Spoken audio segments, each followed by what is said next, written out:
Hello hi friends, welcome back to our channel cherry vlogs. ఈరోజు మన video ఏంటంటే chicken curry.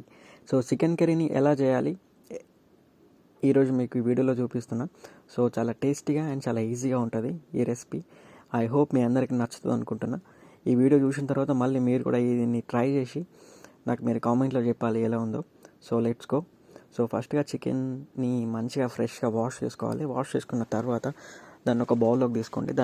తీసుకున్న తర్వాత అందులో మసాలాలు యాడ్ చేయండి. పసుపు, ఉప్పు, కారం, coriander powder and masala, garam masala, mix masala అన్నిటిని యాడ్ చేసిన తర్వాత అందులో కొంచెం పెరుగును కూడా యాడ్ చేయండి.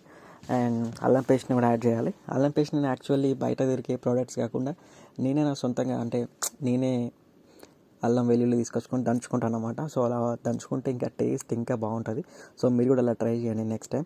సో అన్నీ మిక్స్ చేసుకున్న తర్వాత ఫ్రిడ్జ్లో ఒక 10 to 15 minutes ఫ్రిడ్జ్లో పెట్టండి. ఫ్రిడ్జ్లో పెట్టే తర్వాత ఒక ప్యాన్ తీసుకొని ఒక ప్యాన్లో ఆయిల్ పోసి అందులో కొంచెం ఆనియన్ వేసి ఆనియన్ గోల్డెన్ ఫ్లేవర్ వచ్చే వరకు ఫ్రై చేసుకోవాలి.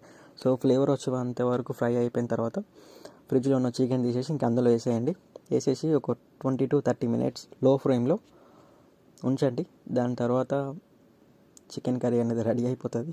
సో చాలా అంటే చాలా ఈజీ ఉంటుంది. మీకు కావాల్సినప్పుడల్లా మీరు కొంచెం కొంచెం కూడా వండుకొని తినొచ్చు. ఫ్రిడ్జ్లో పెట్టుకొని కావాల్సినంత కూడా వండుకొని తినొచ్చు.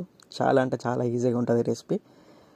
సో మీకు నచ్చుతుంది అనుకుంటున్నా. ఈ కర్రీని మీరు కూడా ట్రై చేయండి. అండ్ ప్రతి బ్యాచిలర్ లైఫ్లో చికెన్ అనేది చాలా అదొక ఎమోషనల్ కర్రీ. ఈవెన్ మా బ్యాచ్లో కూడా మా లైఫ్లో కూడా అదొక ఎమోషనల్ కర్రీ. సో మీ గ్యాంగ్లో ఎవరైతే చికెన్ని చాలా వెల్గా కుక్ చేస్తారో వాళ్ళకి ఈ వీడియోని ట్యాగ్ చేయండి, షేర్ చేయండి. ఐ హోప్ మీకు అందరికీ నచ్చింది అనుకుంటున్నా. So just like and subscribe and comment and share all.